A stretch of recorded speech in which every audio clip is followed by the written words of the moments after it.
The Ocean's 11 movie starts. We see George Clooney in the role of Danny Ocean.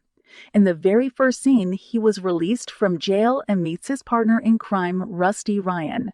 The role of Rusty is being performed by Brad Pitt, whereas Danny was released from prison under one condition, that he won't leave his city. But he violates the rule. In the next scene, we see Danny and Rusty go to Las Vegas from California. Here they meet their old partner, Ruben. Here they explain to Ruben about their plan of robbery. Firstly, Ruben denies it. But after learning the details of the plan, he says yes. Essentially, they intend to rob the 3 major casinos in Las Vegas. The owner of all these casinos is named Terry. Terry and Ruben both were old enemies. That's why Ruben agrees to accompany them. Along with this, Ruben also finances them. While discussing the plan, they talk of Bellagio-named casino, which was big and all. All of the earnings from 3 casinos are brought in this casino.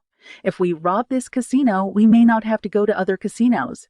And there they estimate $160 million US. In the next scene, we see Danny and Rusty make a team, in which different specialty people were added. Someone was expert in security, and someone knows casino management very well. And someone knows explosives work quite well. All of the team members prepare themselves very well.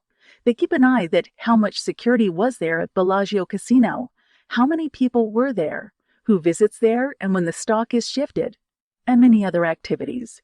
And apart from this, they make exactly the same copy of Security Vault of Bellagio Casino, so that they could break it and check the security system, so that when they go for robbery, they may not feel difficulty. Here, Terry comes to know that his ex-wife, who was divorced, is current girlfriend of Danny Ocean. Now, as Terry knows Danny, the day robbery was planned, he goes to the casino openly so that he remains in everyone's eyes. When Terry notices him, he becomes suspicious and locks him in a room. Here a bouncer comes to hit Danny, but he had made the settings before. He had awarded the bouncer much money before. He helps Danny to go up to the floor. And all the team members enter from this area and comes to room, so that they could approach to security room, where that vault was present containing much money. Now they have reached the vault room, where the sees it and the team starts working. Now we see Rusty, who was carrying the mobile phone. The phone rings and he asks to put Terry on call. During the call, he tells him that your vault has been seized. Now neither you can take the money out nor any of your people can go inside. So it is better to take half of the money and give the other half to me. You have only this option. When Terry sees his vault from the camera, he sees the room in very bad condition. He sees that thieves were inside the room and it was locked from inside. Now we see that ASWAT team, which was basically a police squad, enters here. Exchange of firing happens between the SWAT team and people inside the vault room. And here SWAT team run explosives. As the explosion happens, the money inside catches up the fire.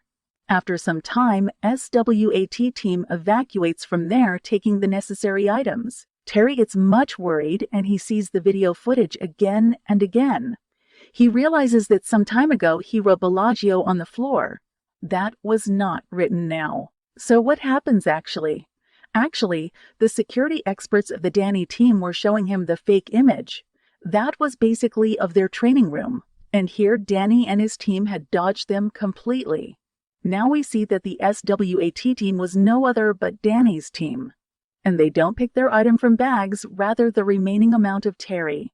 They all go in front of them and no one could judge that these bags were containing money or COAT team weapons. Now we see that Danny Ocean was locked in the same room with the bouncer where Terry had locked him. Terry was totally sure that Danny was behind all this, but Danny shows himself innocent and denies of any involvement in this robbery.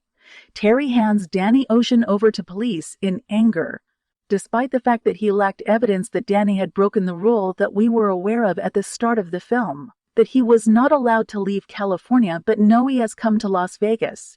Now we see Danny's team as they planned to Las Vegas. Now we see Danny's team as they planned to distribute the money equally. They distribute the money and follow their ways. After some months, when Danny Ocean comes out after punishment, we see Rusty and Turk outside the jail. Who was there to pick Danny? And they go far away from there. But Terry was still suspicious about this, and we see Terry's people were following them. Terry never forgot anything, and he knew Danny was the mastermind behind